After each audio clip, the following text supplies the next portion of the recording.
നരേന്ദ്രനാഥ് ദത്ത എന്നാണ് സ്വാമി വിവേകാനന്ദന്റെ യഥാർത്ഥ നാമം. അടുത്ത ചോദ്യം, സംസ്ഥാന പുനഃസംഘടനാ കമ്മീഷന്റെ അധ്യക്ഷൻ ആരായിരുന്നു? സംസ്ഥാന പുനഃസംഘടനാ കമ്മീഷന്റെ അധ്യക്ഷൻ ഓപ്ഷൻ ബി ആണ് ഫസൽ അലിയാണ് അല്ലെ. ഫസൽ അലിയാണ് സംസ്ഥാന പുനഃസംഘടനാ കമ്മീഷന്റെ അധ്യക്ഷൻ. ഇതൊക്കെ നിങ്ങളൊരു എക്സാം അറ്റൻഡ് ചെയ്യുന്ന പോലെ ചെയ്തു പോകുക. നിങ്ങൾക്ക് എല്ലാവർക്കും അറിയാവുന്ന ചോദ്യങ്ങൾ തന്നെയല്ലേ.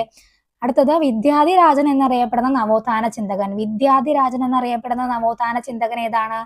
ഓപ്ഷൻ എ ആണ് ചട്ടമ്പി സ്വാമികളാണ് വിദ്യാധിരാജൻ എന്നറിയപ്പെടുന്നത്. ഈ ചോദ്യങ്ങളൊക്കെ ഈ ഒരു സെറ്റ് ക്വസ്റ്റ്യൻ പേപ്പറിൽ തന്നെ, അതായത് 3 സ്റ്റേജ് ആയിട്ടായിരുന്നു നടന്നത്. ആ ഒരു പല സ്റ്റേജിലും ഈ ചോദ്യങ്ങൾ ആവർത്തിച്ചിട്ടുണ്ടായിരുന്നു.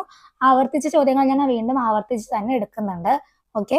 അടുത്തത്, തിരുവിതാംകൂറിൽ അടിമക്കച്ചവടം നടത്തി അവസാനിപ്പിച്ച ഭരണാധികാരി. തിരുവിതാംകൂറിലെ അടിമക്കച്ചവടം അവസാനിപ്പിച്ച ഭരണാധികാരി ആരാണ്? തിരുവിതാംകൂറിൽ അടിമക്കച്ചവടം അവസാനിപ്പിച്ച ഭരണാധികാരി ആരാണ്? ഓപ്ഷൻ എ ആണ് റാണി ഗൗരി ലക്ഷ്മിബായി. റാണി ഗൗരി ലക്ഷ്മിബായി ആണ് തിരുവിതാംകൂറിൽ അടിമക്കച്ചവടം അവസാനിപ്പിച്ച ഭരണാധികാരി. അടുത്ത ചോദ്യം ഇപ്പോഴും നമ്മൾ കാണുന്ന ചോദ്യമാണ് അല്ലെ. കേരളത്തിൽ ബ്രിട്ടീഷ് ആധിപത്യത്തിനെതിരെ നടന്ന ആദ്യത്തെ സംഘടിത പ്രക്ഷോഭം